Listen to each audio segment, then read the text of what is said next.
What's up, YouTube? Welcome back. It has definitely been a while. I know I threw up the Christmas video and showed some of the tools and my favorite things. Now it's time to finally get back into building this plane. So this is a combination of clips from yesterday and today working on the left elevator. It's the last major component I've got left on the empennage. So right now I'm just working on that rear spar and the doubler plates. Let's see, what are we doing here? Getting them clecoed in place so I can final size drill them. That outboard edge one, I had to radius the edge of it to make sure it laid nice and flat in that channel where it goes up against the edges. So yeah, now it's just like all the other stuff, match drill. Move the clecos, drill out the other holes, got the reamer out.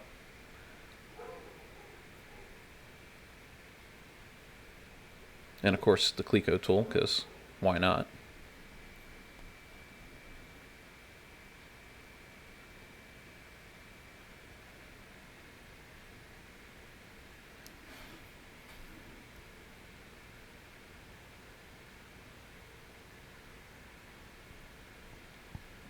Alright, so now I'm getting the counterbalance ribs and I'm getting ready to cleco them together and then start lining up all the holes. But before I do that, I realize they're both bowed really bad, so I figure I might as well flute them and straighten the flanges now and get them nice and square and true to each other before I go ahead and start. That way I'm not fighting that later on, because if I match drill the holes with a bend in it and then I straighten them, those holes aren't going to line up. So happy that they're straight.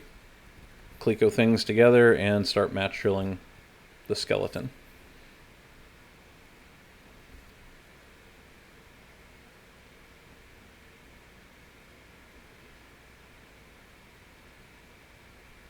Move clecos and do it again.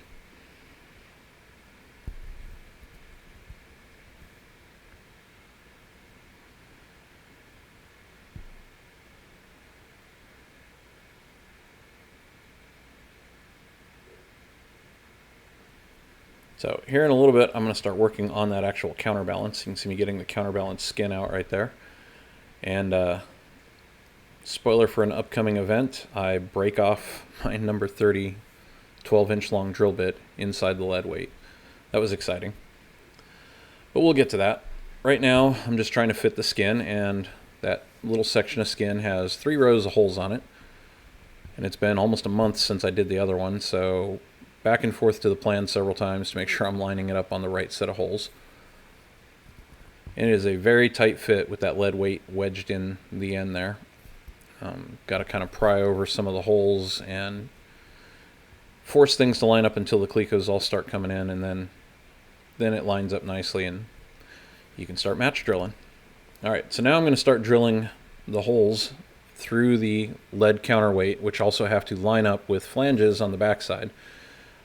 This is the same block of wood I used on the other side. It worked out really well as a guide block to keep my drill bit going nice and straight. I use another drill bit as a pin in a partially started hole to keep the thing straight. And then lots of lube, drill, back it out, drill, back it out. It gums up really quick with that lead, and the lead tries to pull the bit in. Once I get through that first hole, then I move my little drill bit pin over to that hole and then use the hole it was previously in and start drilling through the other side. Yep, I'm through. So move the drill bit over, lube up the next spot, and start drilling. And right there, snap the drill bit.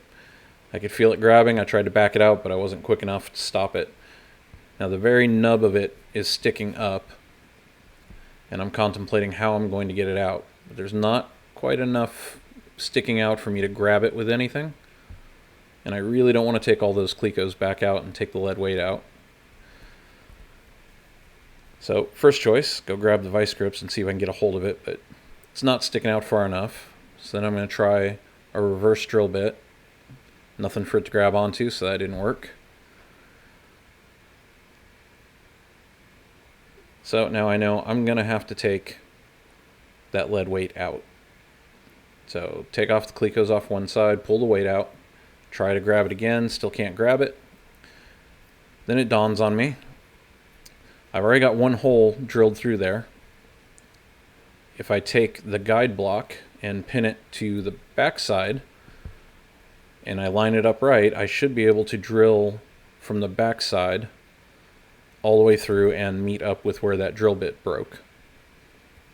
Kind of a risky move, but it's either that or start from scratch. I have another 30 drill bit there, a foot long one. That one's kind of got a bow in it. I've had it for a long time, but since it's going through a guide block, I figured it would be okay. So I use the guide block in reverse, drill through, managed to find the other drill bit, and now I'm using what's left of the broken drill bit as a punch to punch its remaining bits out. And there it is. Holes lined up perfectly, got the drill bit back out. It's a pretty good save. I was happy about that. Now the fun part, I got to cleco that skin back on there and get that weight wedged back in there because I still haven't finished drilling all the way through that hole on that side for the flange that's got to go through in the back. So get everything lined back up and now upsize the holes to, I think it was number 12. And then I'll slow this down so you can see it lined up just right, and there you go. The holes are right where they need to be in the back side of that flange and the front. Later on there'll be a bolt and a nut that goes through there.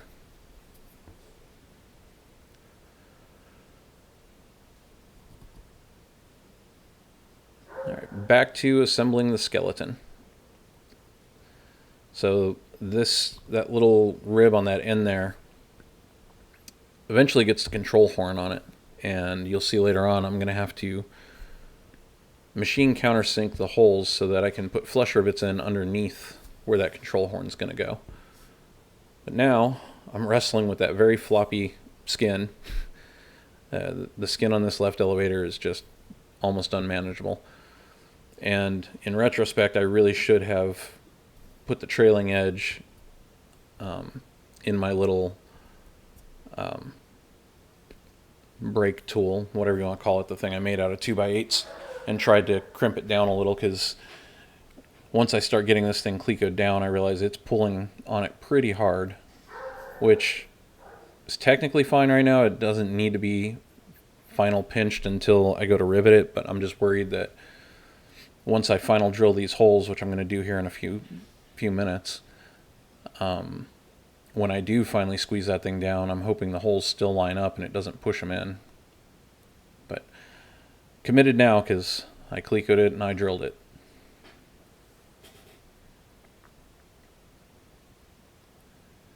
And again, I'll cut out a lot of this so you're not going to have to watch the whole thing. Right now I'm getting the control horn out, which was marked for the right side, even though this is the left elevator. I found out on the other elevator that both my control horns were marked backwards from the factory. Glad I caught it before assembling. So now it's just match drill those, get them clecoed in place.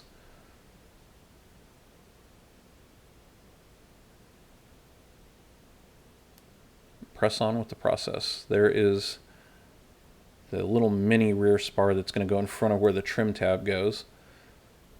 And there's going to be a portion of this video that shows a choice I've decided to make with how that gets closed out.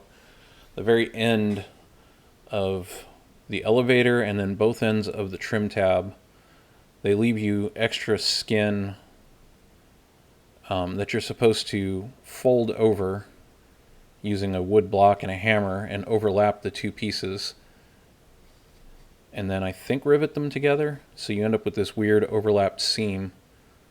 And I've heard horror stories of the potential, if you don't get the bend just right, you can ruin the trailing edge or mess up the skin altogether. I also don't really like the way it looks. It seems almost like an afterthought of a way to close it out.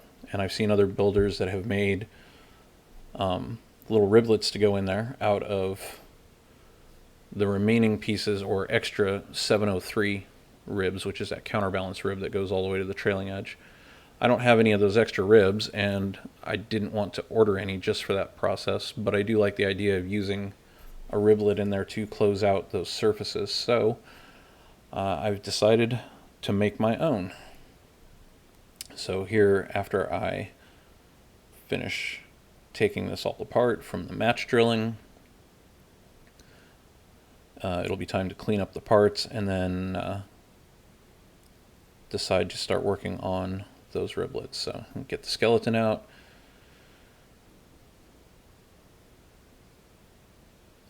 A little ASMR and peel off the blue vinyl. This one peeled surprisingly easy. Wish they were all like that. You can also see right there on the right side of the screen my trim motor.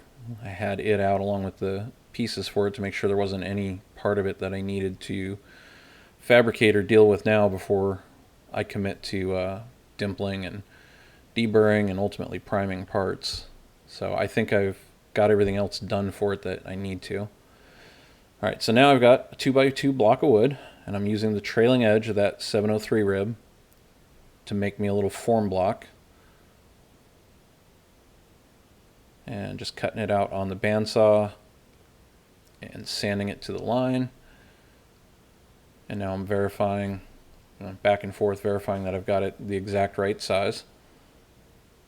I want it to fit just inside of that 703.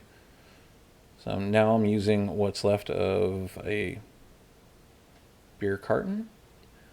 We'll call it template material now. I'm creating a template to fold around that so that I can unfold it, lay it on some spare sheet aluminum, mark it out, and cut me out a piece to make the rib out of.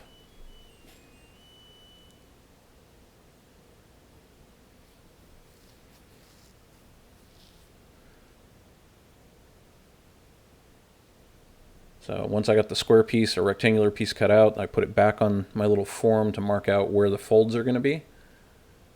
Took it over to the vise, made the first fold on the vise, and then started the second fold just so I had a line to go to. And then I used my hand seamer and that big dense tile plastic mallet thing I had to finish closing out the second fold.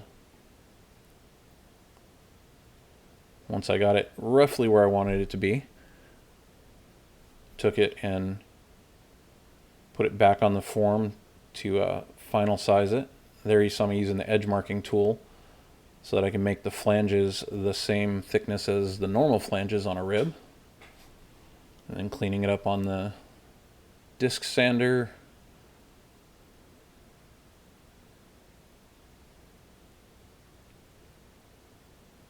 Checking for size.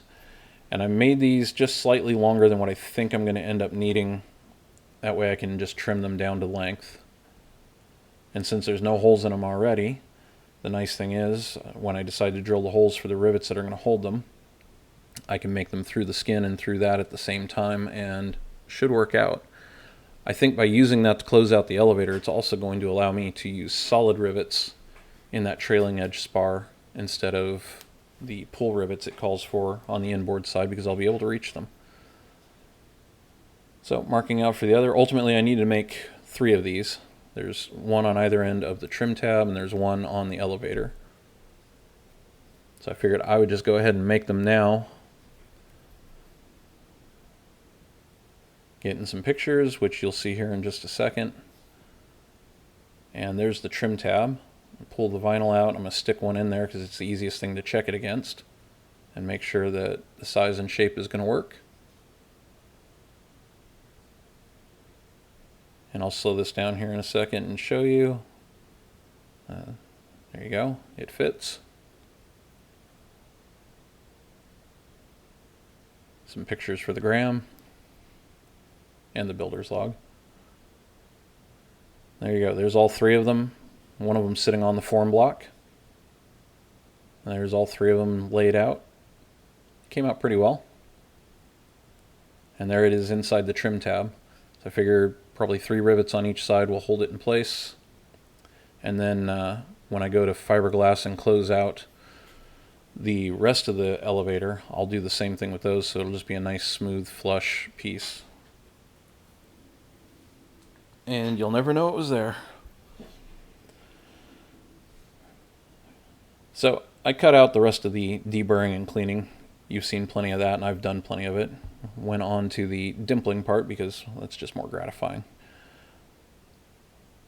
Definitely exploiting the use of the foot pedal and using my squeezer there to clamp in that vise so I can just use 2 hands and run the parts through. I am glad that I stopped at some point here to go check the plans because that piece right there, that little trailing edge piece where the trim tab goes, I had to use my deburr tool to machine countersink the 2 end holes that's going to hold it to the end rib. Can't get a regular countersink in there, so the deburr tool works fine. And then, like I said, I'm glad I looked because the plans say to dimple the bottom edge and then to machine countersink the top edge. And that's because the hinge for the trim tab is going to get riveted on the bottom side of that top edge. So I'm glad I checked now because otherwise I would have just gone through and probably dimpled the whole thing. So there I got the machine countersink out and I was just checking it, and then every few rivets here I'm going to try one again and make sure that I'm not going too deep. And that went surprisingly well. So it's been a productive couple of days. Don't know if I'll get this finished before I go on the next trip, which is on the 3rd, but we'll see. Oh, and now I get to try out my new Christmas present. That close quarters dimpling fixture. And it worked a lot better than my little homemade pliers, so appreciate the pro tip on that one. And now it's just finished dimpling, and probably first thing in the morning I'll go clean off all those parts and get them primed, and then start working on the skin, and then it'll be time to start putting some stuff together, I hope. So I'll just leave you with this nice close-up of dimpling. Hope you enjoyed it. If you got any questions, leave them in the comments down below, and I'll try and get the next one out before I leave on the next trip, because it'll be another 2-3 week break, unfortunately, before I get back again. Anyways, hope you enjoyed it, and I'll see you on the next one.